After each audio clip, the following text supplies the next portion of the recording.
Clearly the school is open. Mae Ysgol Calon Cymru ar agor. This is an opportunity where students will be able to have access to additional learning opportunities. Already, as we open our doors this week, we're adding to our portfolio of A-level provisions. So in partnership with Coleg Ysgol, for example, we're offering level 3 BTEC in agriculture. So we hope to retain learners in this part of Powys so they won't have to travel outside of their local area to access really high quality education.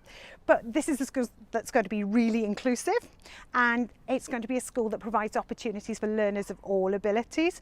So we're very much looking forward to learners who have particular needs, that we can support them in their local environment. Most of all, it's the challenge of working together to bring together two communities to provide really high quality education in Mid Powys. Dwi'n siŵr fod rhai yn poeni, ond fi'n siŵr fod cyffro hefyd cael gwisgo'r gwisg ysgol newydd am y tro cynta a gweld I ffrindiau ar ôl y gwyliau haf hir a dechrau mewn ysgol newydd. Dwi'n siŵr fod cyffro mawr.